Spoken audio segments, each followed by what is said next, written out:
अस्सलाम वालेकुम रहमतुल्लाहि वबरकातुहू। नाउ बच्चों, हम लोग बात कर रहे थे लोकोमोशन एंड मूवमेंट, नकल व हमल की बात कर रहे थे कि जितने भी जानदार हैं उनके अंदर हरकत कैसा होती है, उनके अंदर लोकोमोशन, एक जगह से दूसरी जगह वो अपना प्लेस कैसा चेंज करते हैं, उसकी हम बात कर रहे थे। तो एक बात कि हमने कहा है कि हमारे बॉडी के अंदर मूवमेंट होती है जिसमें सिर्फ हलचल होती है, लेकिन एक वो मूवमेंट होती है जिसकी वजह से हमारी जगह क्या हो जाती है, तब्दील हो जाती है। इसलिए हमने कहा था कि जितने भी हरकतें हैं वो सब लोकोमोशन नहीं है, लेकिन जितने भी लोकोमोशन है, जितने भी नक्ल मकानी है, नक्ल है, वो सब क्या है, हरकत है। ठीक है, ये कल हमने एक सेंटेंस पढ़ा था। नाउ अब हम ये बोल रहे हैं कि इंसानों की अगर हम बात करते हैं तो आमतौर पे इंसानों के अंदर कितनी तरह के हरकतें होती है, कितने टाइप्स की हरकतें इंसानों के जिस्म के अंदर होती है। तो हम ये कहते हैं कि इंसान के जिस्म के अंदर जितने भी खलिए हैं, जितने भी सेल हैं, वो सेल तीन तरह की हरकत अंजाम देते हैं। तीन तरह की वो क्या अंजाम देते हैं, मूवमेंट्स। तीन तरह की क्या होती है, मूवमेंट होती है। कौन कौन सी होती है? एक को कहा जाता है अमीबॉइड मूवमेंट, दूसरे को कहा जाता है सीलियरी मूवमेंट, और तीसरे को कहा जाता है उजलाती। उजलाती मतलब मस्कुलर। तो आमतौर पे हम ये कहते हैं तीन तरह की क्या होती है, हरकत।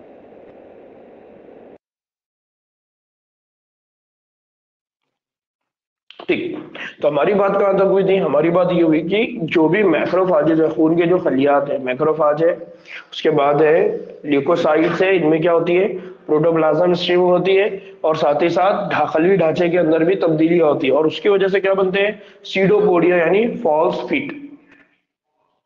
ठीक। नाउ अब दूसरा वाला जो मूवमेंट है जो इंसानों के जिस्म के अंदर होता है, वो कहाँ होता है? वो होता है हमारे जिस्म के अंदरूनी नालियों के अंदर। कहाँ पर होता है? हमारे जिस्म के अंदरूनी नलकीदार उज़्वे, यानी अंदरूनी नलकीदार उज़्वे का मतलब क्या होता है? वो ऑर्गन जो हमारे जिस्म के अंदर है, यानी इंटरनल होलो ऑर्गन्स। जितने भी इंटरनल होलो ऑर्गन्स है, यानी हमारा जैसा ग़िज़ा की नाली है, जिसको हम क्या कहते हैं, एलिमेंटरी कैनाल। ठीक है, तो इसी तरह से हमारे जिस्म के अंदर अगर एलिमेंट्री कैनाल को अगर हटा दें तो ये तो डाइजेस्टिव सिस्टम में ज्यादा काम करेगा। इसके आगे जो इंटेस्टाइन है वहां पर ये स्ट्रक्चर होता है, लेकिन मेनली इसकी एक जो सबसे अच्छी एग्जांपल है वो क्या है कि वो है हमारी सांस की नली। सांस की नली यानी हमारे जिस्म की किसकी बात हो रही है? ट्रेकिया की बात हो रही है। ठीक है, तो हम ये कहते हैं कि अंदरूनी जो नलकीदार उज़्व होते हैं, जो हॉलो इंटरनल ऑर्गन होते हैं, उनमें क्या होती है, सीलिएटेड इपिथेलियम होती है। सीलिएटेड इपिथेलियम का क्या होता है? अस्तर होता है, यानी कवर होता है, सरफेस वाला एरिया होता है। तो सीलिएटेड इपिथेलियम का मतलब क्या होता है, हम आगे चल के पढ़ेंगे कि हमारे जिस्म में जो टिश्यू होते हैं, तो वो उनमें से एक का नाम है एपिथेलियम, एपिथेलियल टिश्यू। और इस एपिथेलियल टिश्यू के अंदर भी दो तरह के टाइप है, एक है सिंपल और एक है कॉम्प्लेक्स, एक है सादा और एक है पेचीदा। सादा में भी चार टाइप है, उन चार में से एक जो टाइप है उसके अंदर क्या होता है, उसके अंदर होती है हेयर लाइक स्ट्रक्चर्स, उसके ऊपर होती है बालों की तरह दिखने वाली, धागे की तरह दिखने वाली स्ट्रक्चर, उनको बोला जाता है सीलिया। और हमने इससे पहले सीलिया पढ़ा हुआ है। एक तो हमने पढ़ा था साइंस डाइजेस्टिव सिस्टम में, दूसरा हमने पढ़ा था cell the unit of life में, सीलिया और फ्लैजेला। याद आ रहा है? तो यही सीलिया की बात हो रही है। तो ये जो सीलिएटेड एपिथेलियम है, ये सीलिएटेड एपिथेलियम क्या करती है, हमारे वो अज़ा जो अंदर है, जिस्म के अंदर है, इंटरनल अज़ू है, और जो खोखले है, होलो है, अंदर का स्पेस खाली है, खाली डब्बे की तरह, उनकी बात हो रही है। तो उनके अंदर जो इपिथेलियम होती है, वो इपिथेलियम के अंदर क्या होती है, सीलिया होती है, सीलिएटेड होते हैं। और ये जो सीलियरी है, ये सीलिया की वजह से वहां पर क्या होती है, नकल व हरकत होती है, यानी मूवमेंट होता है, लोकोमोशन होता है। इसलिए उसको क्या बोला गया है, सीलियरी नकल व हरकत। अब इसकी एक एग्जांपल क्या है, वो है सांस की नली। सांस की नली में क्या होता है, जो सीलिया होते हैं वो सीलिया क्या करते हैं, इर्तिबाती यानी कोऑर्डिनेटेड हरकत करते हैं, जिसकी वजह से क्या होता है कि हमारे सांस की नली के जरिए जो भी गिर्द है, जो भी धूल मिट्टी है जो हमारे जिस्म के अंदर जाने वाली है, उसको वो क्या करती है, बाहर निकाल देती है। इसी तरह से दूसरे बैरूनी मादे, जैसा आप कोई काम कर रहे हैं, आपको नहीं मालूम, अब आपके हलक के जरिए मच्छर अंदर चला गया तो वो मच्छर को बाहर फेंकना है, या फिर कोई ऐसी गंदी चीज जो आपके हलक से आपकी नाक के थ्रू या आपके मुंह के थ्रू चले गई और वो भी सांस की नली में जाने वाली। सांस की नली में अगर वो जाएगी तो वो कहाँ जाएगी, लंग्स के अंदर, फेफड़ों में, और फेफड़ों में अगर वो चले गई तो फेफड़ों के अंदर क्या हो जाएगा, प्रॉब्लम हो जाएगा। तो इसीलिए फेफड़ों में प्रॉब्लम नहीं होना, इसलिए सीलिया क्या करता है, इसको पकड़ लेता है, ट्रैप करता है और जिस्म से क्या कर देता है, बाहर कर देता है। तो ये जो बाहर करना है, बाहर की तरफ मूव करवाना है, हकालना है, निकालना है, ये काम करने में मदद कौन करते हैं, सीलिया। इसलिए उसको क्या बोला गया है, सीलियरी नखलो हरकत। ठीक। किसी तरह से मादा तौलीदी नली जो फीमेल होती है, फीमेल के मामले में अगर आपको याद होगा तो जब हमने ये पढ़ा था तो हमने क्या पढ़ा था, हमने ये पढ़ा था कि जो फीमेल होती है उसके जिस्म के स्ट्रक्चर अगर आपको याद होगा तो हमने कहा था कि यहाँ पर क्या होती है, ओवरी, यहाँ पर ओवरी होती है और यहाँ पर क्या होती है, यूटेरस।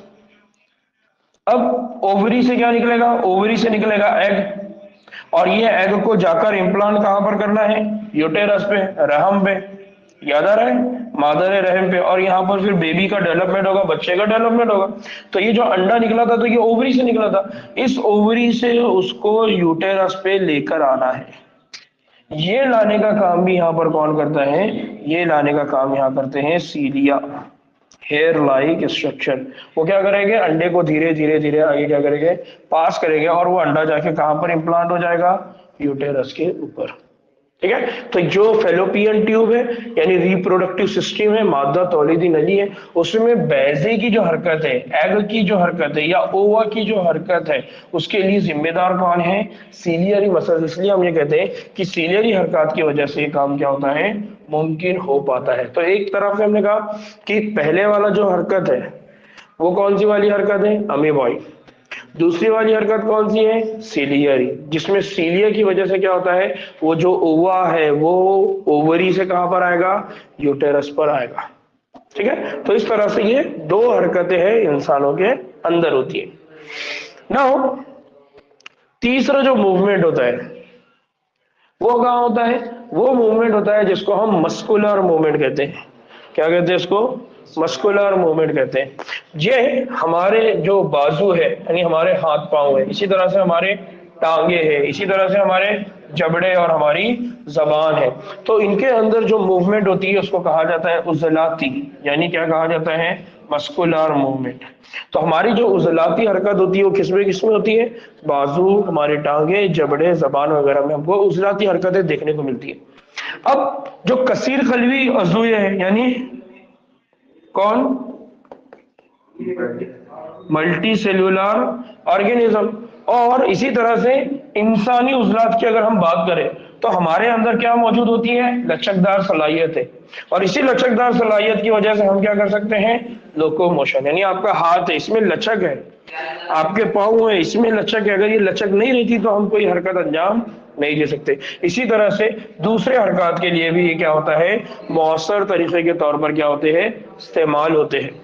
फिर हम ये कहते हैं कि लोकोमोशन जो होता है, लोकोमोशन के लिए जो उजलाती ढांचे हैं, जो स्केलेटल मसल्स है और आसाबी निजाम है, उसमें क्या होता है, बाहमी इर्तिबात की जरूरत होती है। तो जो न्यूरल सिस्टम है, जो स्केलेटल सिस्टम है, और इनके बीच में क्या होता है, कोऑर्डिनेशन, एक दूसरे के साथ क्या करते हैं, ये मुताबिकत, एक दूसरे से ये कोऑर्डिनेट होते हैं।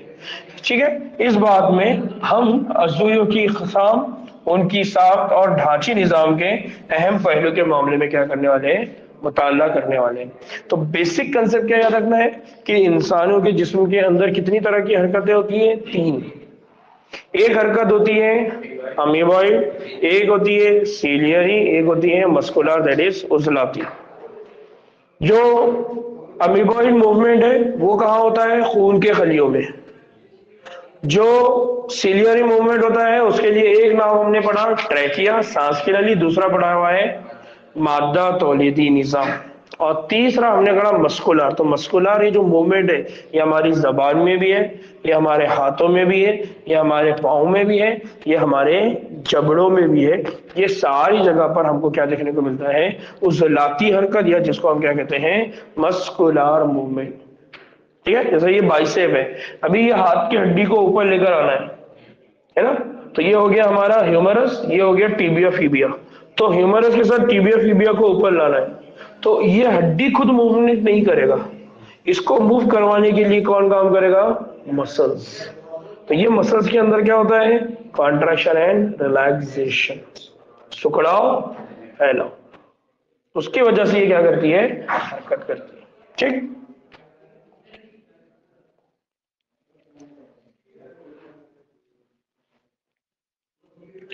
ना अब हम बात कर रहे हैं उजलात कि हमारे जिस्म में जो उजलात है, क्योंकि हमारा जो मेन टॉपिक है वो स्केलेटल यानी उजलाती हरकत है। यानी हम जब मूवमेंट और लोकोमोशन की बात करते हैं, नकलो हरकत की बात करते हैं, तो इंसानों के अंदर जो नकलो हरकत होती है उसके लिए जिम्मेदार असल में कौन है, उजलात है, कौन है, मसल्स है। इंसानों के खून के लिए जिम्मेदार कौन है, अमीबाइड मूवमेंट।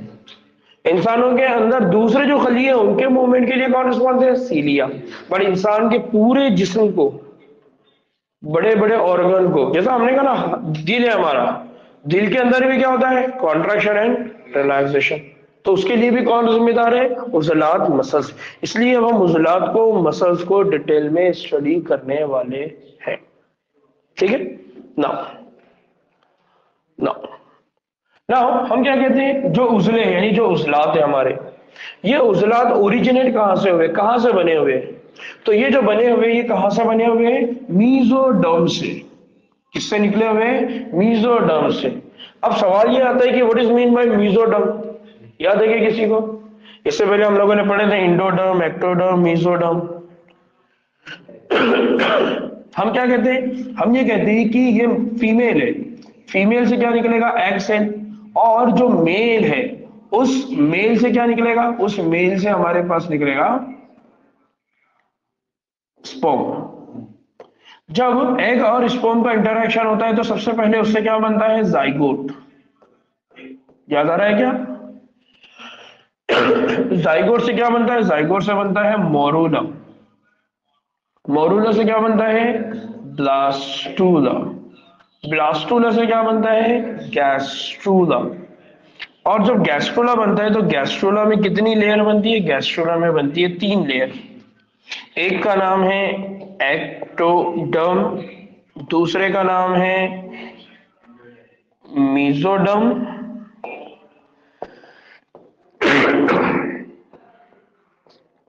और तीसरी लेयर का नाम क्या है, एंडोडर्म।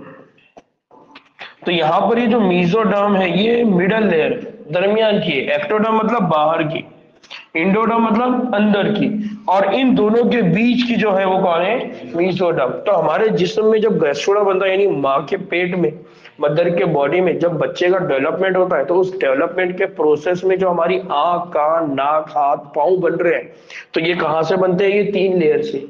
तो उसमें जो हमारे पूरे मसल्स वो बन रहे हैं, वो मसल्स बनाने के काम कौन कर रहा है, उसने बनाने का काम मीजोडर्म। यानी हार्ट, दिल किससे बना है, मीजोडर्म। बस समझ में आई है, स्केलेटल मसल्स, ये जो मसल किससे बने हैं, मीजोडर्म। हमारा जो नर्व कॉर्ड है, हमारी जो हड्डियां है जो स्ट्रांग है, वो किससे बनी है, एक्टोडर्म। जो अंदर वाले ऑर्गन है वो किससे बने हुए हैं, इंडोडर्म। तो इस तरह से हमारा पूरा जिस्म बनता है। ठीक है, तो इसलिए हम ये कह रहे हैं कि जो उजले हैं वो किससे बने हुए हैं, मीजोडर्म से बने हुए। नाउ अब एक चीज कि अगर बालिग इंसान की बात करते हैं, अडल्ट की बात करते हैं, तो उसके जिस्म का जो वजन है, उस वजन का तकरीबन 40 से 50 जो फीसद वजन है वो कौन दे रहा है, वो उजलों पर मुश्तमिल है, यानी मसल्स के ऊपर जिम्मेदार है। जैसा हमारे जिस्म में खून भी है, हमारे जिस्म में हड्डियां भी है, तो अब हमारे जिस्म का जो वजन आ रहा है वो हड्डियों से, खून से, न्यूरॉन से, ब्रेन से, ये सारी चीजों से मिलकर बना है। तो उजलों से यानी उजलात से, मसल से कितना वजन है हमारा, तो हमारा वो वजन कंट्रीब्यूट कर रहा है 40 से 50%।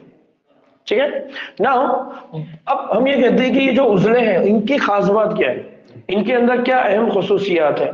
तो इनकी जो पहली खसूसियात है वो एक्साइटेबिलिटी, ब्रांगिख्तगी, ब्रांगिख्तगी एक्साइटेबिलिटी का मतलब क्या, एक्टिवेट होना।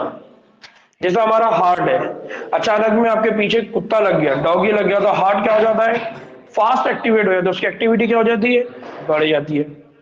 ब्रेन है, जैसे आपने कोई चीज सामने देखे तो अचानक में ब्रेन क्या करता है, एक्टिवेट हो जाता है। आप सो रहे हैं, नमाज में दिल नहीं लग रहा है, ऊँग आ रही है, अचानक में मौलाना ने फबीया अलग रब्बित को मातु कज़ीबान बोले, कड़क से आंख खुल गई, या फिर अल्लाह अकबर बोलेगी तो एक्साइटेड हो जाता है, बरांगिख्तगी एकदम से चालू हो जाता है।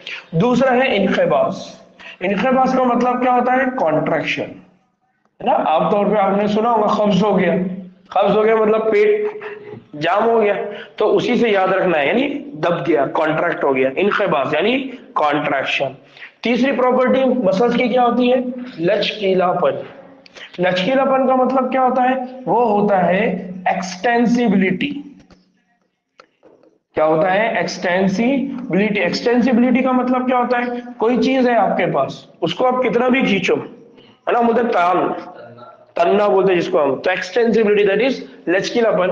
और तीसरी चीज है जिसको हम बोलते हैं इलास्टिसिटी। इलास्टिसिटी में क्या होता है, आप उसको खींचेंगे फिर वो वापस से अपने शेप को रिगेन करेगा, जैसा रबर होता है। तो यहाँ पर याद रखना है कि हमारे जो उजलात है उसकी कुछ अहम खुसूसियात है। हमारे जिस्म के अंदर जितने भी उजले हैं, जितने भी मसल्स हैं, उनकी कुछ खुसूसियात, उसमें चार चीजें, एक्साइटेबिलिटी, कॉन्ट्रैक्टिलिटी, एक्सटेंसिबिलिटी, इलास्टिसिटी। ठीक है। नाउ इनकी जो दर्जा बंदी है उसका इन्हिसार मुख्तलिफ पैमानों पर है। अब हम ये कह रहे हैं कि मसल्स जो है हमारे पास, उनको हमने दर्जा बंदी दी है, उजलात जो है उनको हमने अलग अलग दर्जों में डिवाइड किया। ठीक है। अब ये जो दर्जे हैं, ये जो क्लासिफिकेशन है, ये क्लासिफिकेशन के लिए अलग अलग पैमाने हमने इस्तेमाल किए, अलग अलग हमने वहां पर क्या किए, क्राइटेरिया रखे। अब जैसे वकू, वकू का मतलब क्या है, उसकी जगह। हम बोलते हैं ना वकू पजीर हुआ, क्या वकू पजीर हुआ, सूरज, चांद, है ना, तुलू होना जिसको हम बोलते हैं, है ना। तो वकू होना मतलब वो वाकया होना, उसकी लोकेशन, उसकी जगह। तो वकू का मतलब है उसकी लोकेशन। दूसरा है शबाहत, हम बोलते हैं कि उसकी दादी की जैसी शबाहत है, अम्मी की जैसी शबाहत है, या अपीयरेंस, दिखता कैसा है ना। तीसरा क्या है, अफाल को काबू में रखने की सलाहियत। अफाल को काबू में रखने की सलाहियत मतलब किसी भी काम को रेगुलेट करने की सलाहियत, कोई भी काम है उसको कंट्रोल कैसा करता है। तो तीन बुनियादों की वजह से मसल्स को तीन टाइप में डिवाइड किया हुआ है। पहली बुनियाद क्या है, उसकी लोकेशन।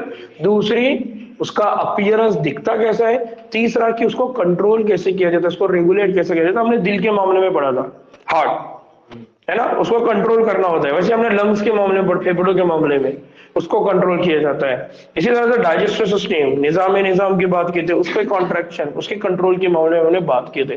तो हम ये कह रहे हैं कि ये जो उजलात है उनको तीन टाइप्स में डिवाइड किए, उसके लिए जो क्राइटेरिया, उसके लिए जो पैमाने हैं वो भी तीन है। कौन कौन से हैं, एक है वकू यानी उसकी लोकेशन, दूसरा है शबाहत, उसका अपीयरेंस, तीसरा है अफाल को काबू में रखना, यानी काम को वो कैसे रेगुलेट करता है, नेचर ऑफ रेगुलेशन, उसका नेचर कैसा है, किस तरह से वो कंट्रोल करता है। नो, अब हम ये कह रहे हैं कि इस बुनियाद पे तीन तरह के उजलात हैं जिनको हम जानते हैं। पहला जो है उसको बोला जाता है ढांची उजला, दूसरा होता है उसको कहा जाता है निजामी निजामी, और तीसरा जो है वो कल्बी उजला। आमतौर पे जब इनको तीन टाइप को हम डिवाइड करते हैं तो एक को हम कहते हैं स्केलेटल मसल्स, दूसरे को हम कहते हैं स्मूथ मसल्स, और तीसरे को हम कहते हैं कार्डियक मसल्स। तो यहाँ पर है ना, ये कार्डियक मसल्स का मतलब कौन है, कल्बी। कौन से उजलात है, कल्बी उजलात। यहाँ पर जो स्केलेटल मसल्स है, स्केलेटल मसल्स का मतलब क्या हो गया, ढांची। मैंने बोला ना ढांचा, यानी हमारा हड्डियां, तो ढांची उजलात यानी वो उजलात जो हमारी हड्डियों से जुड़े हुए हैं, हमारे ढांचे से जुड़े हुए हैं, हमारी बोन से जुड़े हुए हैं, उनकी बात हो रही है। और smooth muscles, smooth muscles basically हम ये, यहाँ पर इन्होंने जो निजाम इन्हिजामी वर्ड दिया है, इसका रीजन क्या है, इसका रीजन ये कि निजाम अमल इन्हिजाम जो होता है वो हमारे जिस्म के अंदर होता है। तो ये जो अंदर होता है उसकी वजह से इसको स्मूथ बोला है। अगर आप इंग्लिश की बुक में देखेंगे तो उसको बोला जाता है विस्सेरल, यानी अंदरूनी। ठीक है, क्या बोलेंगे आप उसको? अंदरूनी उजलात। विस्तीराल उजलात को आप क्या बोलेंगे? अंदरूनी उजलात। यहाँ पर उन्होंने जो उसका ट्रांसलेशन किया वो निजाम इन्हिजाम किया, ये गलत है। ठीक है, याद रखना है कि क्या बोलेंगे हम उसको? अंदरूनी उजलात या क्या बोलेंगे? विस्तीराल। ठीक।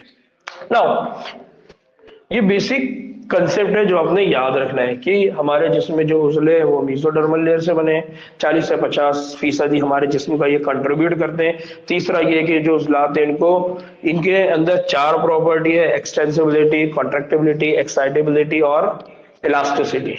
ठीक है। और तीसरी बात कि इनको 3 पैमानों पे हमने डिवाइड किया हुआ है और 3 तरह के हैं। अब 3 तरह में भी हम सबसे पहले जो बात करने वाले हैं वो किसकी करने वाले हैं? सबसे पहले हम बात कर रहे हैं स्केलेटल मसल्स। किसकी बात कर रहे हैं? स्केलेटल मसल्स, यानी जिसको क्या बोला गया है? ढांची उजलात। क्या बोला गया है? ढांची उजलात।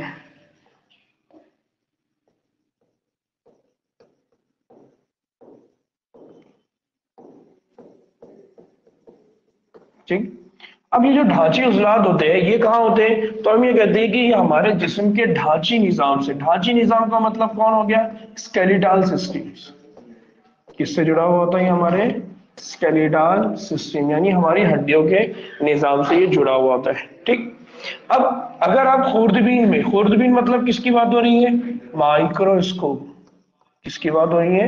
माइक्रोस्कोप। अगर आप खुर्दबीन में इसको देखेंगे तो ये धारीदार दिखाई देगा, यानी स्ट्रिप नजर आएगा। स्ट्रिप का मतलब क्या है? पट्टियां, धारियां दिखाई देगी। ठीक है।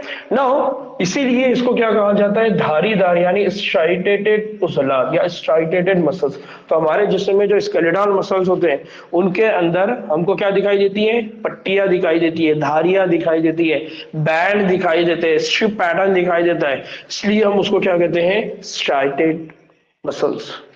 ठीक है, धारीदार उजलात। तो आप ये देखो कि ये जो मसल्स है ना उसमें आपको ये धारियां दिख रही है इस तरह के, ये दिख रही है, ये धारियों की बुनियाद पे उसको क्या बोलते हैं? धारीदार। अब एक और चीज कि ये जो उजलात है ये उजलात किसके कंट्रोल में है? ये उजलात हमारे ब्रेन के कंट्रोल में है। यानी आपके हाथ को अगर कोई काम करना है, आपके पाँव को अगर कोई काम करना है तो ये खुद से नहीं करेगा। जैसे दिल धड़क रहा है, दिल खुद ही धड़क रहा है, लेकिन आपके हाथ पांव को अगर काम करना है तो ये खुद से काम नहीं कर सकते जब तक कि उसको सिग्नल कौन नहीं देगा? ब्रेन, दिमाग। तो इसलिए कहते हैं चूंकि ये अफाल, इनके जो फेल है ये एसाबी निजाम, एसाबी निजाम का मतलब कौन हो गया? सीएनएस, सेंट्रल नर्वस सिस्टम, उसके काबू में रहते हैं। इसलिए इनको कहा जाता है इरादी उजलात, वॉलंटरी मसल्स। तो ये जो भी काम करेंगे इसको डिसीजन कौन लेगा? ब्रेन। इरादे पे डिपेंड रहेगा। आप किसी को भी थप्पड़ ऐसे ही नहीं मार देंगे, अगर ऐसे ही मार दिए तो समझ जाना आपको पूना जाना पड़ता। ठीक है। तो इरादी उजलात की बात हो रही है। तो जो स्केलेटल मसल्स होते हैं उनको एक तो कहा जाता है स्ट्राइटेटेड मसल्स, दूसरा उनको क्या बोला जाता है? Voluntary muscles. वो स्ट्राइटेड इसलिए बोला जा रहा है क्योंकि उसमें धारियां हैं, वॉलंटरी इसलिए बोला जा रहा है, इरादी इसलिए बोला जा रहा है क्योंकि वो किसके काबू में है? ब्रेन, सीएनएस, उसके बगैर वो काम नहीं करता। तीसरा, बुनियादी तौर पर अगर हम देखेंगे कि हमारे जिस्म में कौन लोकोमोशन के लिए रिस्पॉन्सिबल है, कौन हमारी जगह को चेंज करने के लिए जिम्मेदार है, तो हम ये कहते हैं कि बुनियादी तौर पर लोकोमोटरी अफाल या लोकोमोशन का काम, एक जगह से दूसरी जगह हमारी तब्दीली का काम जो अंजाम दिया जाता है वो अंजाम देने की जिम्मेदारी किसकी है? ढांची उजलात की, यानी किसकी है? स्केलेटल मसल्स की है। और ये जिस्म के क्या करता है? पोस्चर के बदलाव से ताल्लुक रखता है। नमाज पढ़ रहे हैं हम, रुकू में गए, सजदे में गए, फिर खड़े हो गए, तो हमारे जिस्म के अंदर सिर्फ क्या तब्दीली होती है? हमारा पोजीशन, हमारा पोस्चर, हमारा जिस्म का क्या बोलेंगे? स्ट्रक्चर, यानी हमारी जगह चेंज हो रही है उसकी वजह से। तो इसलिए हम दो बातें बोले कि ये लोकोमोशन के लिए भी रिस्पॉन्सिबल है और मूवमेंट के लिए, यानी सिर्फ हमारी हरकत और हमारी नकल दोनों के लिए जिम्मेदार होता है। ठीक।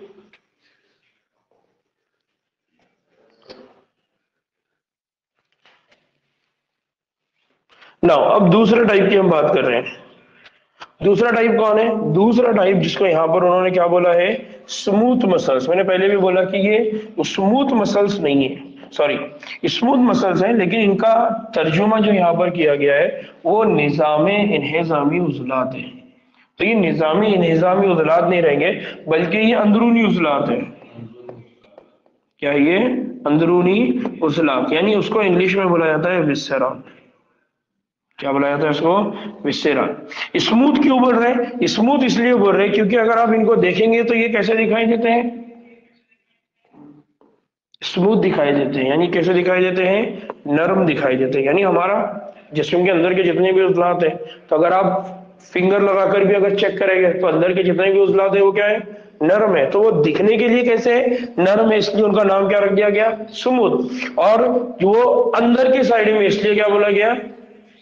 विस्सेरल और अंदरूनी उजलात।